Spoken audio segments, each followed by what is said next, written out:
তৃণমূলে যোগ দিল বিজেপির সদস্যরা। গুঞ্জন শোনা যাচ্ছিল বেশ কিছুদিন ধরেই। শেষ পর্যন্ত বিজেপি ছেড়ে তৃণমূলে যোগ দিলেন বিজেপির সাংসদ তথা কেন্দ্রীয় মন্ত্রী জন বার্লা। বৃহস্পতিবার সুব্রত বক্সী এবং অরূপ বিশ্বাসের উপস্থিতিতে তৃণমূলে যোগ দিলেন জন বার্লা। আজকে আমরা বিজেপি থেকে তৃণমূলে জয়েন করলাম। আগে কি দল করতেন? আগে বিজেপি করতাম। তো বলছি বিজেপি দল কেন ছাড়লেন?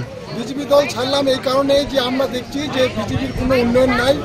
হ্যাঁ, এখন দেখছি যে তৃণমূল সরকারের প্রচুর উন্নয়ন, তার জন্য আমরা বিজেপি ছেড়ে তৃণমূলে জয়েন করলাম। কতজন? আমরা প্রায় আমাদের গ্রাম পুরোটাই মোটামুটি 150 থেকে 200 জন। বৃহস্পতিবার তৃণমূলে যোগ দিয়েই পশ্চিমবঙ্গের মুখ্যমন্ত্রী মমতা বন্দ্যোপাধ্যায়কে ধন্যবাদ জানান জন বার্লা। তিনি বলেন, মুখ্যমন্ত্রী আমাকে এত বড় সুযোগ দিয়েছেন, নিজের সমাজের জন্য কাজ করার সুযোগ দিয়েছেন। আমাদের বাচ্চারা উন্নয়ন পেয়েছে, আমরা লক্ষ্মীর ভান্ডার পেয়েছি, কিন্তু বিজেপি থেকে আমরা কিছু পাইনি, তার জন্য আমাদের টিএমসিতে আসে। দলত্যাগীদের হাতে পতাকা তুলে দেন মহিষবাতান অঞ্চলের তৃণমূল নেতৃত্ববৃন্দ। এই অনুষ্ঠানে উপস্থিত ছিলেন তৃণমূল কংগ্রেসের সভাপতি ঝাপুর রাজবংশী, মলাট পঞ্চায়েতের সমিতির বিরোধী দলনেতা ফিরোজা বিবি, তৃণমূল কংগ্রেসের মহিলা নেত্রী মৃণালিনী মণ্ডল মাইতি সহ অন্যান্য তৃণমূল নেতৃত্ব। অন্যদিকে তৃণমূলের এই কর্মসূচিকে কটাক্ষ করেছেন বিজেপি বিধায়ক গোপাল চন্দ্র সাহা।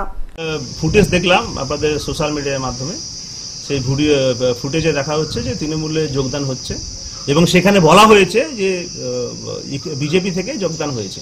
আমি বিজেপির সব কর্মীকে, বিজেপির সমস্ত কার্যকর্তাকে চিনি।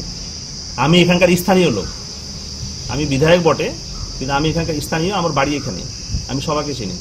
কলকাতা থেকে রাজকুমার প্রসাদ এবং মালদা থেকে অভিষেক দাসের রিপোর্ট, গ্লোব নিউজ।